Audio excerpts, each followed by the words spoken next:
उसी तरह जब ये मन का टायर अगर बेकार हो जाए, इसमें आसक्ति, इसमें लोभ, इसमें वासना, इसमें तृष्णा, इसमें झूठ प्रपंच समा जाए,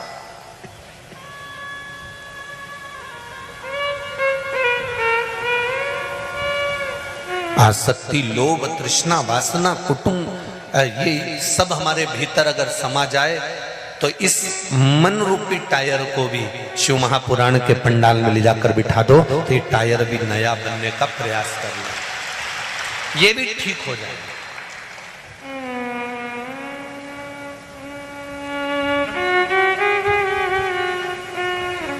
माता सती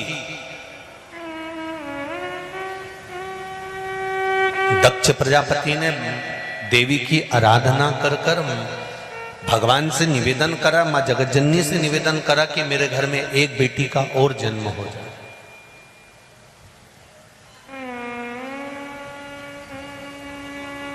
कितना अंतर है,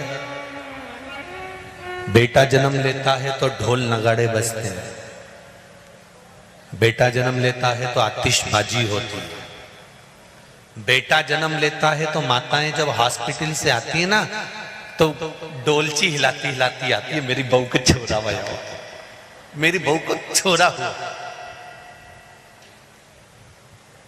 और अगर छोरी हो जाती है तो ना डोलची हिलती है ना मुंडा हिलता है, बेटी हो गई।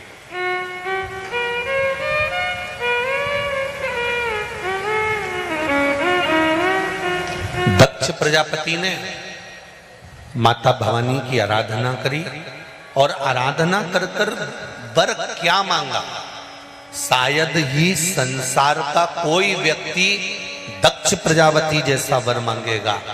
जिस दक्ष प्रजापति के घर में 60 कन्याओं का जन्म हो गया, इतनी कन्याएं जन्म लेने के बाद भी दक्ष प्रजापति माता रानी से अगर मांग रहा है तो कह रहा है एक बेटी का और जन्म हो जाए।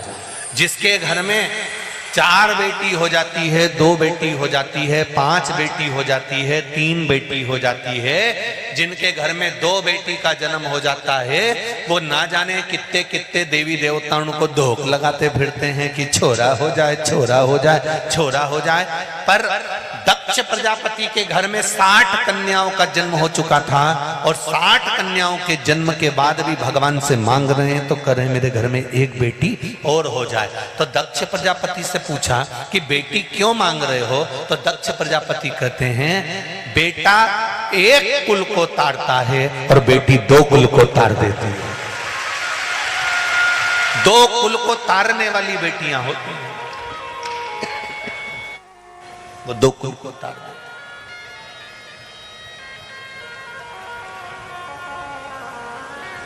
और कभी नहीं देख सकता।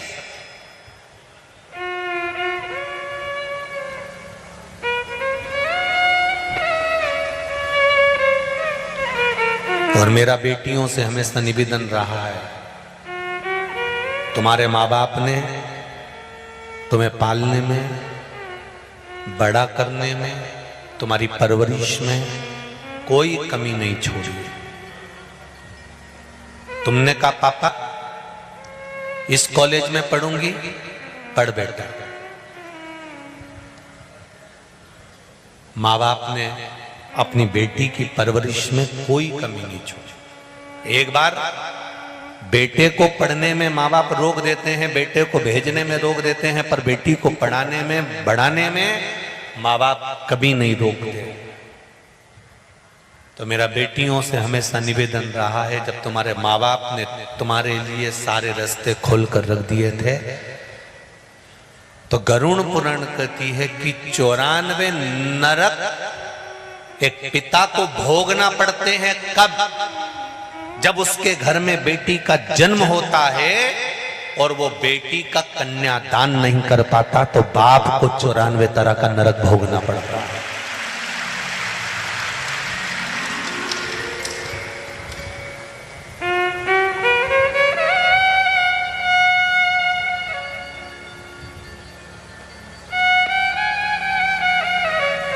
मेरा पिताओं से निवेदन है, तुम्हारे पास में धन नहीं है, तुम गरीब हो, तुम्हारे घर में 4 लड़कियां हैं, तुम दूसरे से कभी मत कहना कि इसका कन्यादान तुम ले लो, इसका कन्यादान तुम कर दो, मामा जी कन्यादान करेंगे, मौसी कन्यादान करेगी, वो कन्यादान नहीं नहीं।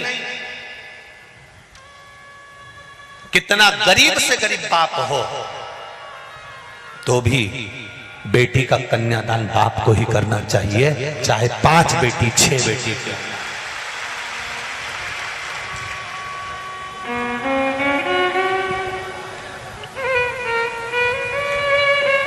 घर में अगर बेटी का जन्म हो जाता है और बेटी का जन्म होने के बाद अगर बेटी का कन्यादान माँ बाप नहीं कर पाते तो उनको नरक भोगना पड़ता है। एक नरक नहीं 94 नरकों को भोगना पड़ता है। इसलिए बेटियों को चाहिए तुम्हारी पढ़ाई करो, खूब पढ़ो, दोस्ती रखो, मना नहीं है, पर जब विवाह का समय आए तो कह देना जहां मेरे पिता मेरी शादी करेंगे वहीं पर मेरी शादी होगी, मेरे माँ बाप को मुझे कन्यादान करवा। और एक निवेदन और करूंगा, सनातनी हो, सनातन धर्म को छोड़कर दूसरे धर्म में जाने का प्रयास भी मत करना कि मुझे दूसरे धर्म में।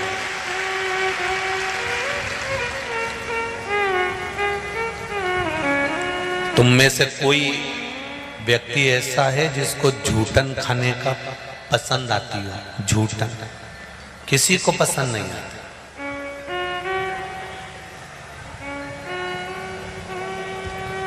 सनातन धर्म के सिवाय किसी धर्म में मैं विवाह नहीं करूंगा।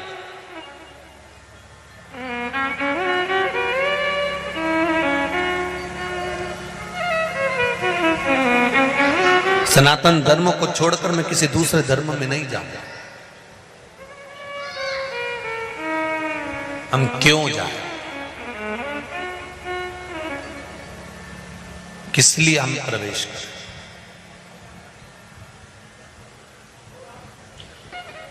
एक बेटा तुम्हारे घर में जन्म लेता है और एक बेटी तुम्हारे घर में जन्म लेती है। बेटा के जन्म के बाद बाप तरक्की करे कि नहीं करे वो पता नहीं है, पर यह निश्चित है बेटी के जन्म के बाद बाप की तरक्की निश्चित है कि होगी।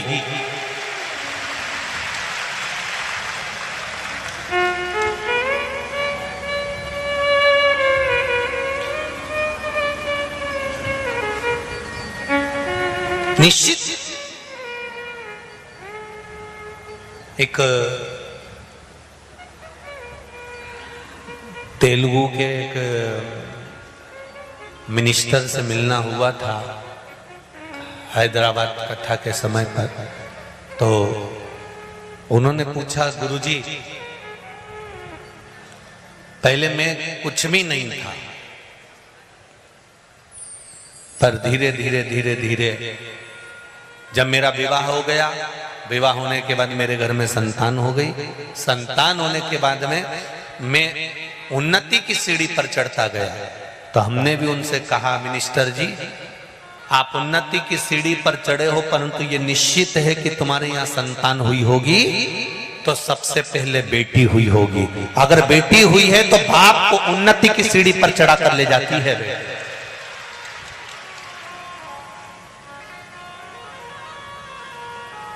घर में बेटी का जन्म साधारण नहीं माना गया है। बेटी का जन्म, भले बेटी जन्म लेती है तो लोगों का मुंह उतर जाता है कि बेटी हो गई, पर आज के समय में ये बेटों का तो नहीं होगा। तुमको तारने वाला तुम्हारा पुत्र नहीं होगा। संसार के लोगों को कभी पुत्र तारता नहीं है। संसार के लोगों को हमेशा पुण्य ही तारता है।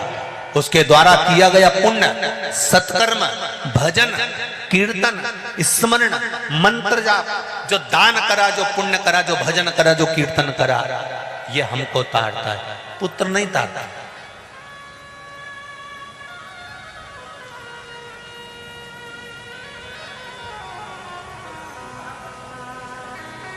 फिर भी आसक्ति इतनी भरी है, महाराज छोरा, महाराज छोरा, महाराज छोरा, महाराज छोरा।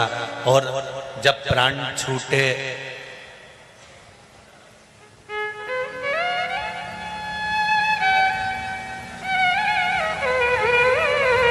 छोरा और छोरा की बहू दोनों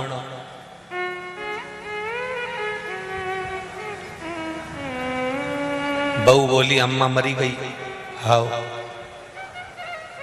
अंतिम संस्कार तो कल होगा क्योंकि रात हो गई है, तो अब क्या करो, रो ले, थोड़ा रोए रोए। छोरा ने तुरंत अपने दोस्त को फोन लगाया।